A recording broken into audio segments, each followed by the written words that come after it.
اقتدار اپنی وہ معزز تھے زمانے میں مسلمان ہو کر، ہم خار ہیں تاریخ قرآن ہو کر، نہیں تیرا نشیمن قصر سلطانی کی گنبد پر، تو شاہی ہے بسیرا کر پہاڑوں کی چٹانوں پر۔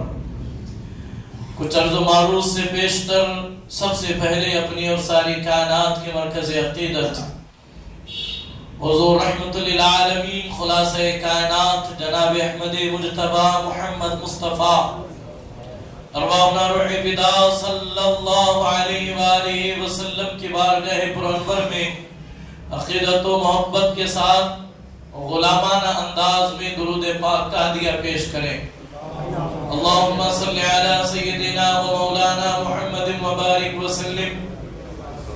الصلاة والسلام علیک یا رسول اللہ، الصلاة والسلام علیک یا حبیب اللہ، الصلاة والسلام علیک یا نبی اللہ صلی اللہ علیہ وآلہ وصحبہ وبارک وسلم تسلیما کثیرا کثیرا۔ رفیقان محترم بحمد تعالی و بکرم مصطفیٰ صلی اللہ علیہ وآلہ وسلم، پھر سے ایک مرتبہ ہم اور آپ جمعہ کریم کی سعادت حاصل کر رہے ہیں۔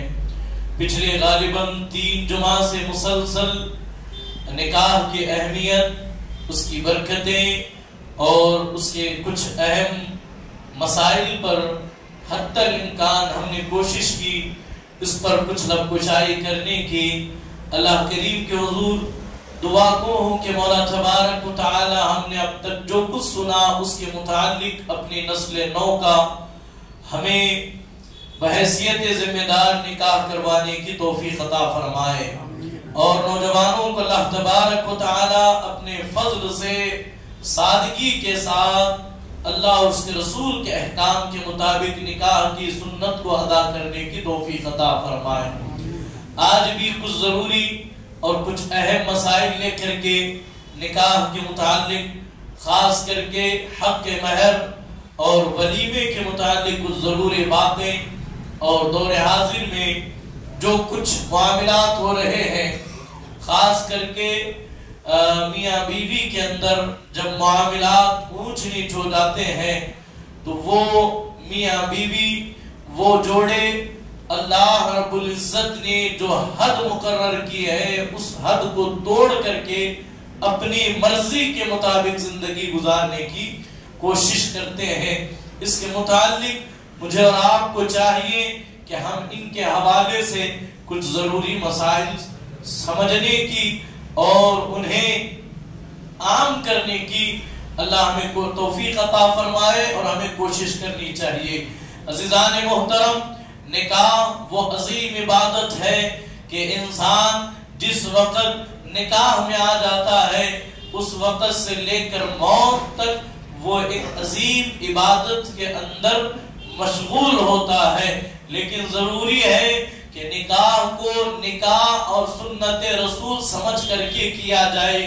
نکاح کو صرف لذت حاصل کرنے کے لیے، اپنی نفسانی خواہشات پورا کرنے کے لیے، یا پھر کسی پر جو ہے وہ دھاپ جمانے کے لیے نہیں، بلکہ اللہ تبارک و تعالی نے بار بار جو ہے وہ اپنے بندوں کو ڈرایا اور کہا یا ایھا الناس اتقوا ربکم الذی خلقکم من نفس، اے لوگوں اپنے رب سے ڈرو جس نے تمہیں ایک جان سے پیدا کیا اور اسی میں سے اس کا جوڑا بنایا، اور ان دونوں سے بہت سے مرد اور عورت پھیلا دیے، اور اللہ سے ڈرو جس کے نام پر مانگتے ہو اور ہر رشتے کا لحاظ رکھو، بے شک اللہ ہر وقت تمہیں دیکھ رہا ہے۔ یہاں 2 چیزیں قابل غور ہیں، اور خاص کر کے نکاح کے اندر جتنی خطبہ نکاح میں آیات کریمہ پڑھی جاتی ہے، جتنی احادیث پڑھی جاتی ہے، اس کے اندر آپ دیکھیں ایک بھی آیت کریمہ نکاح کے متعلق نہیں ہے۔ جتنی آیتیں ہیں ہر آیت میں اللہ تبارک و تعالی نے اپنے بندوں کو یہی حکم دیا، اتقو، اللہ سے ڈرو، تقوی اختیار کرو۔ یا ایھا الناس وَاتَّقُوا، اللہ سے ڈرو. دیکھیں جب کبھی خطبہ نکاح پڑھا جاتا ہے ہمارا معاملہ یہ ہے، ہم سماعت نہیں کرتے، ہم غور و فکر نہیں کرتے. آپ دیکھیں اللہ نے اپنے کلام میں کہا اللہ سے ڈرتے رہو، اللہ سے ڈرتے رہو، اللہ سے ڈرتے رہو. پھر اس کے بعد اللہ نے فرمایا رشتوں کا لحاظ رکھو، ہر رشتے کا احترام کرو اس اللہ کے لیے جس کی بارگاہ میں تم فریاد کرتے ہو، جس کی بارگاہ میں تم مدد طلب کرتے ہو. اور پھر اللہ نے کہا تمہارا رب ہر وقت تمہیں دیکھ رہا ہے. میں اپنی گفتگو کی طرف بڑھوں اس سے قبل میں یہاں آپ کی توجہ چاہوں گا. دیکھیں نکاح جب ہوتا ہے ایک نیا رشتہ قائم ہوا، ایک نیا رشتہ جب بنتا ہے، ایک نیا خاندان وجود میں آتا ہے تو وہ پچھلا جو خاندان تھا، جو پچھلے رشتے تھے، جو عزیز و اقارب تھے، کہیں نہ کہیں اس کے اندر دراریں پڑنا شروع ہو جاتی ہے. کہیں نہ کہیں اس کے اندر جو ہے وہ تھوڑی سی جو ہے وہ دوری نظر آتی ہے. دیکھیں ایک نوجوان نکاح سے پہلے ماں باپ کا بڑا احترام کرتا تھا، اپنے بھائی بہنوں کا بڑا خیال کرتا تھا، رشتوں کا بڑا احترام کرتا تھا. لیکن وہی نوجوان نکاح ہوتے ہی والدین کے ساتھ دغا بازی کرتے ہوئے نظر آ رہا ہے. یہی اللہ ڈرا رہا ہے. یا ایھا الناس، اے لوگو اللہ سے ڈرو، اتقوا ربکم الذی، اللہ سے ڈرو، تقوی اختیار کرو. ایک رشتے کے بیس پر دوسرے رشتے کو نظر انداز نہ کر دینا. ایک رشتہ جب قائم ہوتا ہے تو پچھلے رشتوں کو پسے پشت نہ ڈالنا بلکہ ہر رشتے کا لحاظ کرنا. نکاح سے پہلے تم اپنے والدین کا، اپنے بھائی بہنوں کا، اپنے رشتہ داروں کا جو احترام کرتے تھے، ایک انسان کو چاہیے، ایک نوجوان کو چاہیے کہ وہ بعد نکاح اپنی زوجہ کے حقوق ادا کرتے ہوئے، اپنی زوجہ کے تمام ضرورتوں کو پورا کرتے ہوئے اپنے رشتہ داروں کا وہی لحاظ باقی رکھے جو قبل از نکاح تھا. ورنہ یہ ہوگا کہ آج آج سوسائٹی کے اندر یہ تانے دیے جا رہے ہیں نکاح سے پہلے تو بڑا اچھا تھا، نکاح کے بعد بدل گیا، تو لہٰذا اس سے نکاح بدنام ہوا جاتا ہے. تو لہٰذا ہمیں چاہیے کہ ہم اللہ کے رسول صلی اللہ علیہ وآلہ وسلم کی پوری زندگی کو اٹھا کر کے دیکھیں. رسول کائنات علیہ السلام کی زندگی میرے لیے، آپ کے لیے اور قیامت تک کے ہر انسان کے لیے نمونہ عمل ہے، رول ماڈل ہے. اگر ہم اسے اپنائیں گے، کردار مصطفیٰ کو سینوں میں بسائیں گے تو ایک بہترین معاشرہ ہم تشکیل دے سکتے ہیں. ذرا ایک چھوٹی سی میں آپ کے سامنے جھلک رسول کائنات علیہ السلام کی پیش کر کے آگے بڑھوں گا. آپ مجھے امید ہے اسے آپ سینوں سے لگا کر کے جائیں گے. رسول کائنات علیہ السلام جہاں ہمارے اور آپ کے لیے اور کائنات کے لیے نبی کے آخر الزمان، خاتم الپیغمبران، سردار انبیاء، محبوب خدا ہے، وہی اللہ کے رسول صلی اللہ علیہ وآلہ وسلم سیدہ خدیجۃ الکبریٰ کے لیے ایک عظیم شوہر بھی ہے، سیدہ فاطمہ کے لیے ایک عظیم باپ بھی ہے، سیدہ آمنہ کے لیے ایک عظیم بیٹے بھی ہے. آپ جو ہے جناب سیما آپ کی سگی بہن نہیں ہے لیکن ایک منہ بولی بہن تھی، ایک رضائی بہن تھی. جس کا نام سیما ہے. آپ دیکھیں ایک بھائی کی حیثیت سے، ایک باپ کی حیثیت سے، ایک بیٹے کی حیثیت سے اور ایک شوہر کی حیثیت سے رسول گرامی صلی اللہ علیہ وآلہ وسلم نے ہر موڑ پر جو ہے وہ امت کی تعلیم یوں فرمائی، امت کی جو رہبری وہ رہنمائی کی کہ اگر خدا کی قسم اگر ہم اسے سینوں میں بسا لیں، اگر ہم اپنے اسے زندگیوں کے اندر شامل کر لیں، خدا کی قسم کسی گھر میں جھگڑے نہیں ہوں گے، کسی کی بہن کسی بھائی سے روٹھے گی نہیں، کسی کی ماں کسی اپنے بیٹے سے ناراض نہیں ہوگی، بلکہ ایک عظیم زندگی گزارتے ہوئے ہم آگے بڑھیں گے. عزیزان محترم، رسول کائنات علیہ السلام نے جو پہلا نکاح کیا اس محبت کا ذرا اندازہ دیکھیں، اس محبت کو ذرا دیکھیں. سامنے رکھا، لیکن ایک شوہر کو جب اللہ کے رسول علیہ السلام نے مردوں کو حکم دیا کہ تم اپنی بیویوں کے لیے بہترین شوہر ثابت ہو جاؤ، اس لیے کہ آقا کونین علیہ السلام نے فرمایا تم میں سب سے بہترین وہ ہے جو اپنے گھر والوں کے لیے اچھا ہو۔ ہم سب کے لیے اچھے ہیں، گھر والوں کے لیے اچھے نہیں ہوتے۔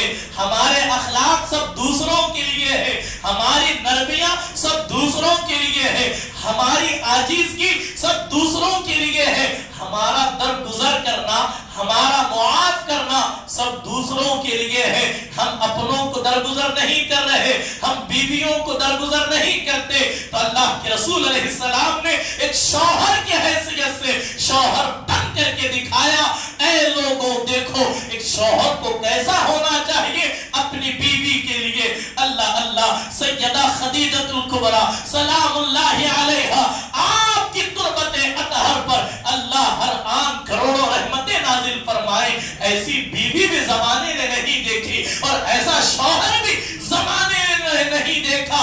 جب اتنی عظیم جوڑی ہوتی ہے تب جا کر کے اللہ اکبر، سیدہ فاطمہ الزہرا جیسا ایک عظیم پھول جو ہے وہ کھلتا ہوا نظر آتا ہے۔ قربان جائے عزیزان محترم، جب حضور علیہ السلام جب غار حرا کے اندر جب عبادت میں ہوتے، اما سیدہ خدیجہ الکبریٰ مکہ مکرمہ سے لے کر کئی کلومیٹر دور ہے وہ علاقہ، آج بھی جو زائرین حرمین ہیں وہ جانتے ہیں، آج بھی بس سے جانا پڑتا ہے اور نیچے ہی سے غار حرا کو دیکھ کر کے واپس پلٹ آتے ہیں۔ کوئی چڑھنے کی ضرورت نہیں کرتا، کوئی چڑھنے کی ہمت نہیں کرتا، لیکن قربان جائے اما خدیجہ پر آج اسلام جس کے سائے تلے چل رہا ہے، سیدہ خدیجہ الکبریٰ سلام اللہ علیہا یہ رسول اللہ کی پہلی بیوی ہے، اور ایسی محبت حضور علیہ السلام نے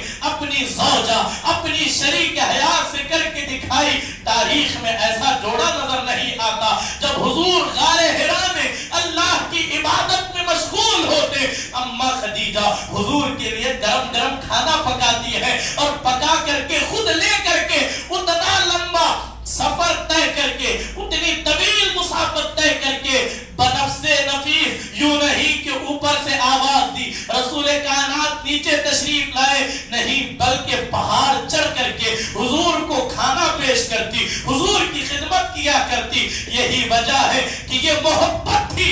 اللہ کے رسول صلی اللہ علیہ وآلہ وسلم نے ایک مقام پر فرمایا تھا کہ میں نے جو ساتھ میرا خدیجہ نے دیا ہے ایسا ساتھ میرا کسی نے نہیں دیا۔ اللہ اکبر۔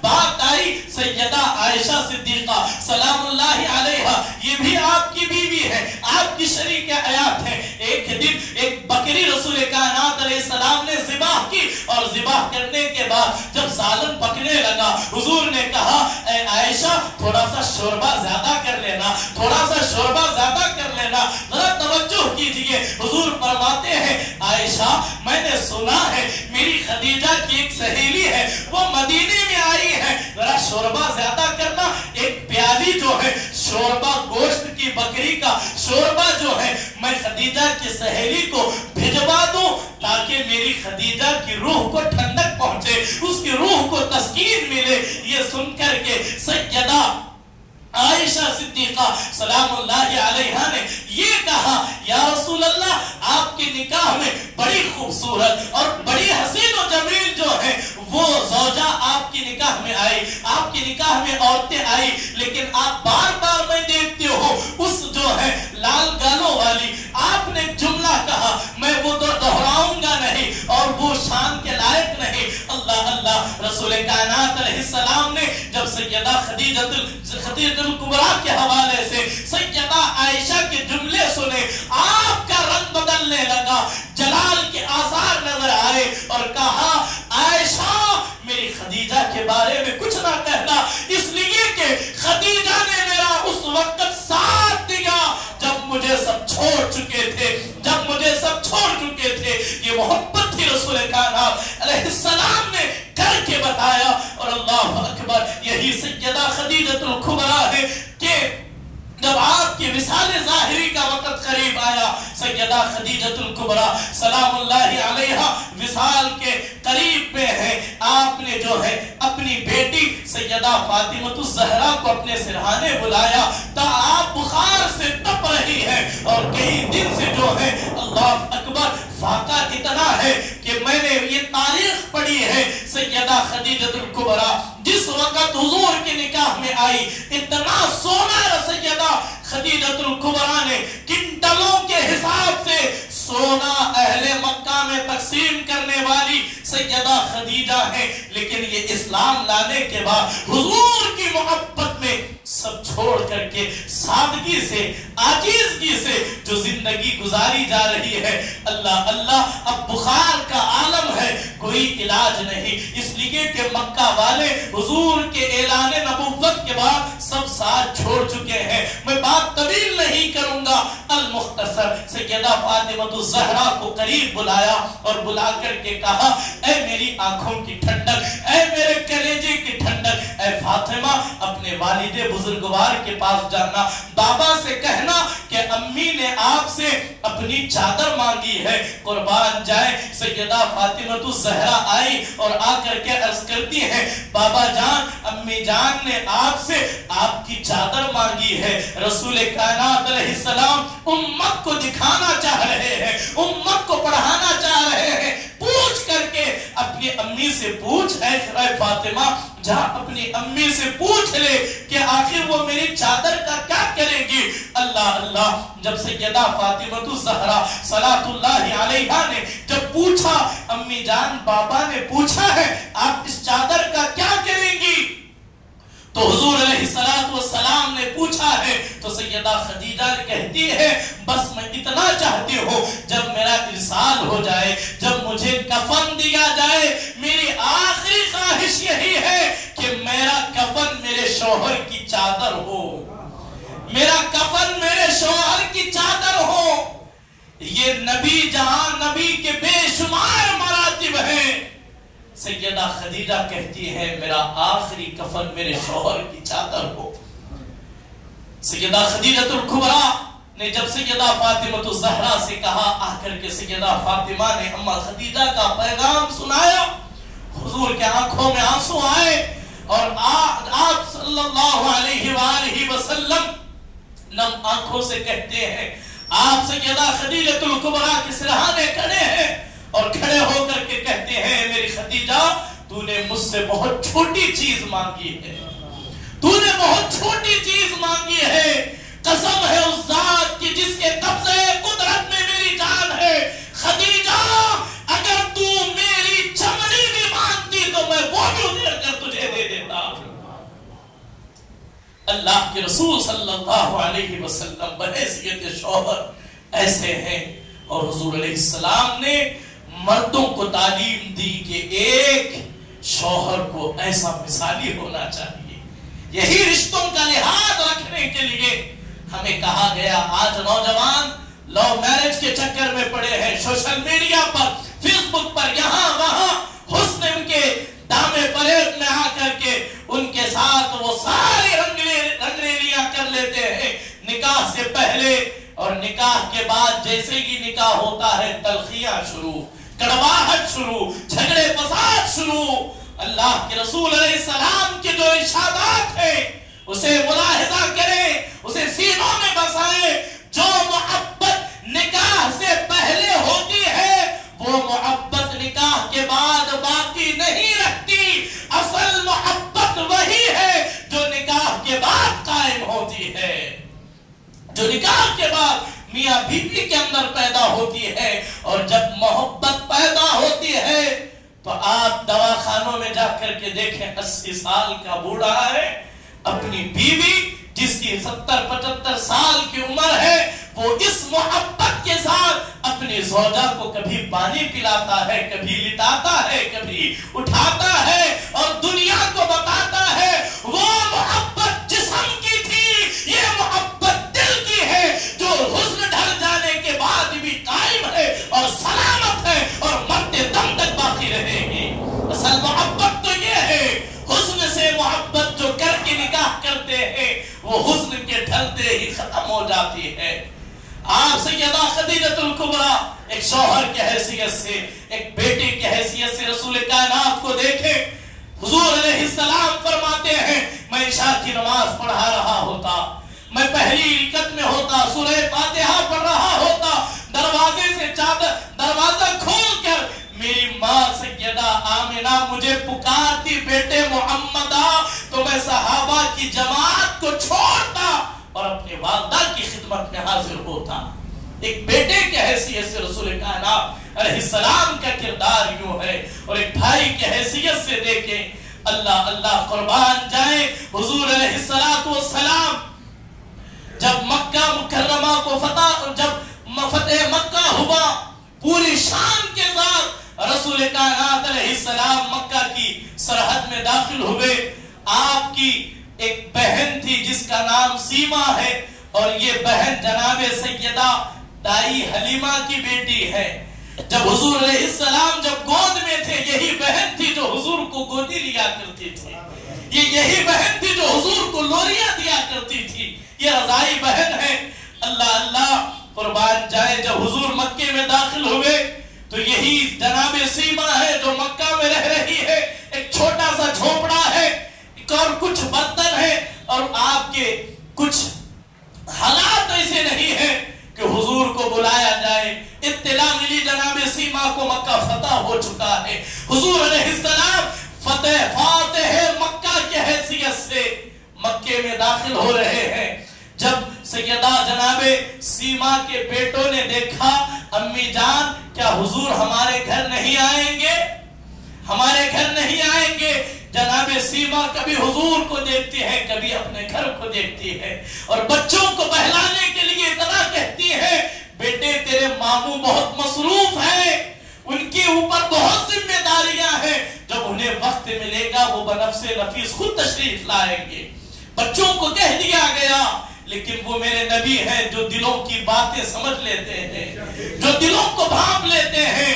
لیکن حضور علیہ السلام نے جب مکے میں داخل ہوئے تو صحابہ نے چاہا یا رسول اللہ آپ کے لیے بہترین خیمہ لگایا جائے، آپ کے لیے بہترین رہائش گاہ کا انتظام کیا جائے. وہ میرے مصطفیٰ ہیں. آپ نے کہا جب تک میری بہن مکے میں ہے میں کسی اور کے گھر نہیں جاؤں گا، میں جب تک مکے میں رہوں گا اپنی بہن کے گھر رہوں گا. قربان جائیں، حضور فاتح مکہ کی حیثیت سے حضور جو ہے مکے میں داخل ہوئے اور جناب سیما کے دروازے پر دستک دیا اور دیکھ کر کے کہا سیما تیرا بھائی تجھ سے ملنے آیا ہے. آج ایک بھائی اپنی بہن کو تڑپا رہا ہے، ان کی بہنیں اپنے بھائیوں کے لیے سسک رہی ہیں. وہ بہنیں جو اپنے بھائیوں پر جان نثار کرنے کے لیے تیار ہوتی ہیں. آج نکاح کے بعد نوجوان اپنے بھائیوں کی دشمن بن جاتے ہیں. انہیں سوچنا چاہیے بہن کتنی عظیم شے کا نام ہے. بہن وہ ہے جو ماں کا کردار ادا کرتی ہے. کربلا میں دیکھیں سیدہ زینب نے کیا کردار ادا کیا. المختصر حضور علیہ السلام جب گھر میں داخل ہوئے جناب سیما کے، کوئی چیز نہ بٹھانے کے لیے ہے نہ بچھانے کے لیے ہے. ایک چٹائی ہے جو پھٹی ہوئی ہے. کونین کا دولہا ان کے گھر تشریف لایا ہے. قربان جائیں سیدہ سیما سلام اللہ علیہا، اللہ ان کی تربت پر کروڑوں رحمتیں نازل فرمائے.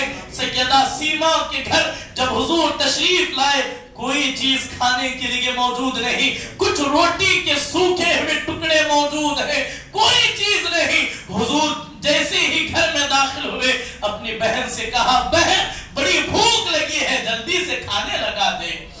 بہن نے وہی روٹی کے ٹکڑوں کو شوربے میں بھگا کر حضور کی خدمت میں پیش کیا. حضور نے جب پہلا لقمہ کھایا اور کھا کر کے بہن کو مسکرا کر کے دیکھتے ہوئے یہ کہا بہن تیرے ہاتھ میں اتنی لذت ہے، ایسا لذیذ کھانا میں نے کہیں نہیں کھایا ہے. یہ لحاظ ہے جو رسول کائنات علیہ السلام نے ہمیں سکھایا. آج وہ لحاظ نہیں رہا. نہ ماں کو بیٹے کا لحاظ ہے، نہ بیٹوں کا ماں کا لحاظ ہے، نہ بھائی بہنوں کے اندر لحاظ ہے، نہ بڑوں کا احترام ہے. تو عزیزان محترم یہ رسول کائنات علیہ السلام کا کردار ہے جسے ہمیں اپنانا ہے، جسے ہم کوسوں دور اللہ کے رسول علیہ السلام نے بحیثیت شوہر، بحیثیت باپ، بحیثیت بھائی اور بحیثیت بیٹا ایک عظیم رول نبھا کر کے ایک عظیم کردار ہمیں دیا. ہم اسے اپنائیں گے تو یقیناً ہماری زندگیاں قابل رشک ہوں گی. درود پاک پڑھے اللہم محمد صلی اللہ علیہ وسلم. نحن عباد محمد صلی اللہ علیہ وسلم. الصلاة والسلام علیک یا رسول اللہ صلی اللہ علیہ وآلہ وسلم. تو عزیزان محترم، اللہ کے رسول علیہ السلام نے فرمایا بہترین نکاح وہ ہے جس میں خرچ کم ہو، مہر آسان ہو اور حسب توفیق ولیمہ ہو. یہاں میں چاہوں گا مہر کے حوالے سے، حق مہر جو ادا کیا جاتا ہے اس حوالے سے ہمارے اپنے بڑے بھی اس پر تھوڑا توجہ کریں. اگر میں غلطی کروں تو میری اصلاح کریں، نوجوان اسے سماعت کریں. اللہ تبارک و تعالی اپنے کلام میں فرماتا ہے وَآتُوا النِّسَاءَ صَدُقَاتِهِنَّ نِحْلَةً، فرمایا عورتوں کو ان کا مہر خوش دلی کے ساتھ ادا کرو. خوش دلی کے ساتھ، اس لیے کہ ایک خاتون جو ہمارے نکاح میں آ رہی ہے، ایک خاتون جو ہمارے نکاح میں آ رہی ہے، وہ بینڈ باجے کے عوض، بارات کے بدلے، کھانے کے بدلے، کھلانے کے بدلے نہیں، وہ حق مہر کے بدلے ایک خاتون ہمارے نکاح میں آتی ہے. اسی لیے آپ نے سنا ہوگا میں نے فلاں کی بیٹی کے ساتھ فلاں کی وکالت اور گواہوں کی موجودگی میں اتنے مہر کے عوض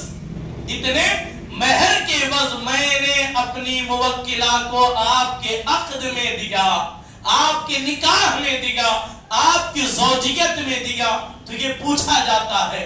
تو یہاں میں آپ کی توجہ چاہوں گا، بہت سارے مہر کے حوالے سے بہت ساری کیٹیگریاں، چونکہ الحمدللہ 2011-12 سے مجھے نکاح پڑھانے کا موقع ملتے رہے ہیں.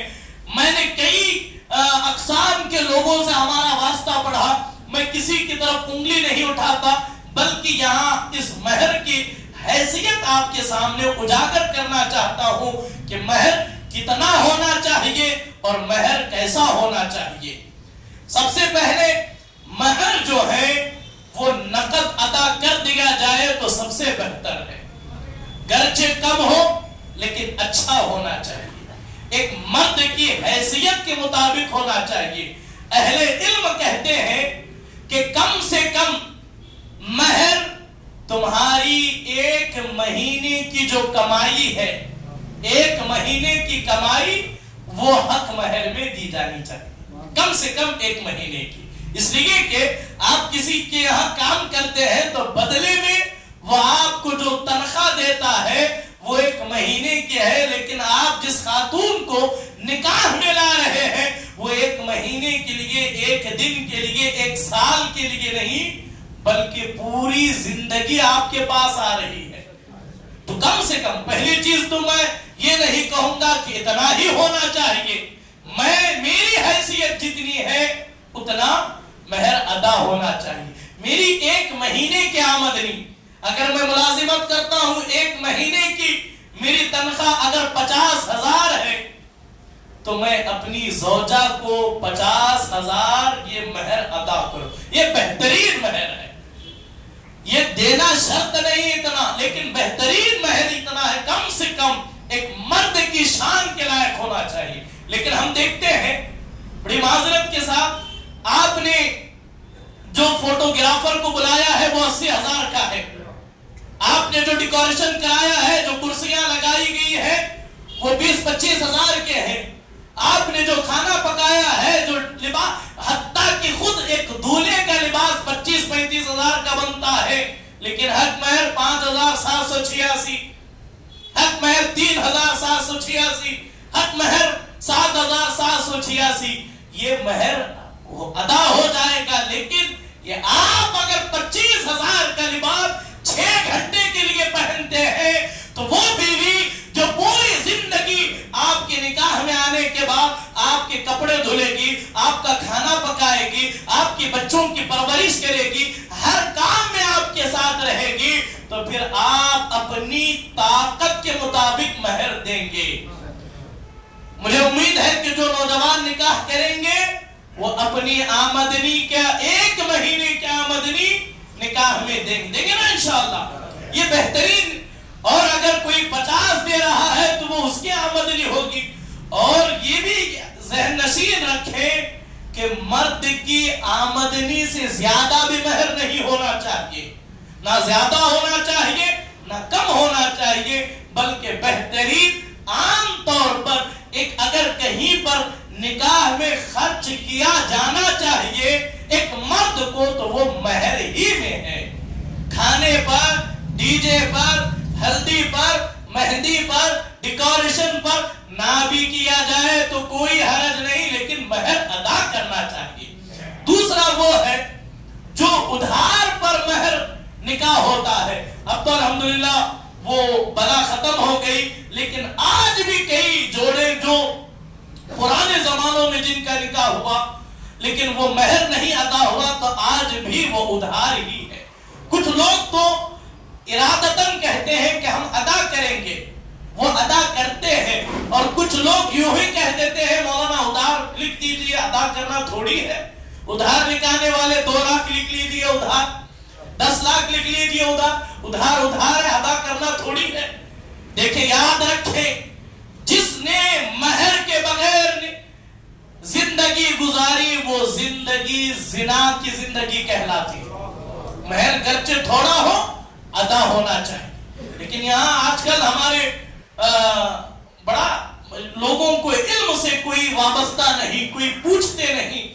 جب کبھی شوہر کا انتقال ہوتا ہے تو کچھ خواتین گھسیٹ کر پکڑ کر زبردستی لا کر کے جنازے پر یہ کہلوانے کی کوشش کرتی ہے، دیکھ تیرے شوہر کا انتقال ہو گیا ہے، اب تو اس کا حق معاف کر دے، مہر معاف کر دے. دیکھیں یاد رکھیں 2 طرح سے مہر معاف ہوتا ہے. ایک خوش دلی کے ساتھ اگر خاتون کہے میں نے مہر معاف کر دیا، میں اس پر راضی ہوں تو کوئی مذائقہ نہیں. لیکن اگر ظلم و زیادتی کے بنا پر اگر ایک عورت سے مہر معاف کرایا جا رہا ہے تو وہ زبان سے تو کہہ دے گی لیکن ازروئے شراب وہ مہر معاف نہیں ہوگا، وہ مہر معاف نہیں ہوگا. یہاں سب سے اہم بات یہ ہے، میں تمام بڑوں سے اور خاص کر کے جن کی بیٹیاں نکاح کی دہلیز پر قدم رکھ چکی ہیں، جوانی کی وہ مسئلے کو ذہن نشین رکھیں. جب آپ نکاح طے کریں تو جب نکاح کے وقت جو مہر طے ہو، ایک باپ کی یہ ذمہ داری ہے، باپ نہیں تو بھائی کی ذمہ داری ہے کہ وہ اپنی بہن یا اپنی بیٹی سے پوچھے، اس سے اجازت لے، میں نے اتنے مہر کے ساتھ اس دن کو تیرا نکاح طے کیا ہے، کیا تو اس پر راضی ہے یا نہیں. اب اس بچے کو کوئی معلوم نہیں، نکاح کے دن ہی زبردستی ہم جیسے لوگ جا کر کے پوچھتے ہیں. تو یہ ضروری ہے کہ وہ خاتون اپنی مرضی کا چاہے تو حق مہر طے کر سکتی ہے، لیکن وہ بھی اس کا خیال رکھے جو اس کا شوہر ہونے والا اس کی طاقت سے زیادہ نہیں ہونا چاہیے. ایک چیز یہ، اور دوسری چیز یہ ہے کہ ہم لوگ جو نکاح کے جو تاریخ جو طے کرتے ہیں وہ حال دیکھ کر کے طے کرتے ہیں، خالی ہے یا نہیں. یہ طریقہ غلط ہے. آپ اپنی بچی سے پوچھیں اس دن نکاح رکھ سکتے ہیں یا نہیں رکھ سکتے اس تاریخ. یہ ضروری ہے کیونکہ اکثریت کے ساتھ ہمارے پاس نکاح کے بعد یہ فون ایسے آتے ہیں کہ چونکہ خواتین حیا کے پردے میں ان کے کچھ ایام ممنوعہ سے وہ گزرتی ہیں، تو اکثر نکاح کے اوقات میں وہ ایام ممنوعہ سے گزرتے ہیں. یہ ان بڑوں کی کوتاہی ہے جو اپنی بچیوں کو پوچھے بغیر نکاح کی تاریخ متعین کرتے ہیں. مجھے امید ہے کہ اسے مزید تفصیل سے کہنے کی ضرورت نہیں. اور دوسری چیز، فضول خرچیوں سے شادیوں میں بچیں. اللہ کا کلام کہتا ہے ان المبذرین کانوا اخوان الشیاطین، فضول خرچی کرنے والا شیطان کا بھائی ہے. آپ دیکھیں ذرا کاپی قلم لے کر کے بیٹھے، اچھا کھانا کھلانا کوئی منع نہیں، اچھا لباس آپ پہنا ہے، لیکن فضول خرچیوں سے بچیں. خاص کر کے شادی کے وقت جو پٹاخے پھوڑے جاتے ہیں، وہ آتش فضا وہ اڑایا جاتا ہے، یہ ساری چیزوں کو آپ دیکھیں. میں نے معلوم کیا تو ان لوگوں کی شادیوں میں بھی 2-3 منٹ کا یہ ساری قیامت برپا ہوتی ہے جو 1 منٹ میں 10,000 12,000 16,000 وہ کیا اس کو کہتے ہیں جو جلائے جاتے ہیں، وہ سرسر بتیوں کی طرح جو آگ جس میں فواری کی طرح ہوتے ہیں. ذرا دیکھیں اس کا خرچ کتنا آتا ہے. 1 منٹ 1.5 منٹ وہ بمشکل جلتا ہے، اس میں لگ کتنے 8,000 10,000. اب وہ جو دولہا ہے جو کروا رہا ہے اس کی 1 دن کی مزدوری 400-500 روپے ہے، وہ 8-9,000 روپے 1.5 منٹ میں خرچ کر رہا ہے. تو اس سے بچیں. اور یہ ساری چیزیں یہ لعنت بن کر کے ہم پر برسیں گی. اگر ہے تو پھر آپ کی مرضی ہے، نہیں ہے تو دوسروں کو خوش کرنے کی کوئی ضرورت نہیں. لوگ کیا کہیں گے، لوگ کیا کہیں گے، پٹاخے نہیں پھوڑیں گے، یہ نہیں، کو لوگ کچھ نہیں کہیں گے. زیادہ سے زیادہ لوگ انا للہ و انا الیہ راجعون کہہ سکتے ہیں. میں مر بھی جاؤں تو لوگ سب سے پہلے یہی پوچھیں گے مٹی کب ہے حضرت کی، جنازہ کب ہے. لوگ کیا یہی کہیں گے. لوگوں کو چھوڑیں، اللہ رسول کو دیکھیں. اور دوسری چیز جو گزشتہ جمعہ بھی وہ یوں ہی رہ گئی، سب سے اہم یہ ہے یہاں شادیوں کے موقع پر بے حساب ہم خرچ کرتے ہیں، پانی کی طرح پیسہ بہاتے ہیں، لیکن آج بھی مسجد کے ڈبے میں چھن چھن چھن چھن آواز آتی، چھن چھن چھن آواز آتی. یہ بلا، یہ مصیبت نہ جانے ہماری سوسائٹی سے کب ختم ہوگی. ذرا خدا اس سے نکلے. ہم مسجد کے اندر پنکھے ہمارے لیے، لائٹ ہمارے لیے، بہترین تعلیم ہمارے لیے، اچھے لوگ ہمارے لیے. ہم کیا دے رہے ہیں بدلے میں؟ بدلے میں ہم کیا دے رہے ہیں؟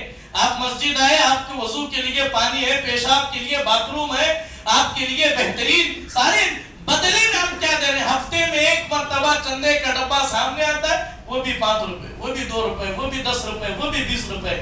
فرمایا گیا کہ اگر مسلمانوں کی غربت دیکھنا ہو تو ان کے اداروں کو دیکھ لیں، اگر مسلمانوں کی امیری اور ان کی دولت دیکھنا ہو تو شادیوں میں دیکھ لیں.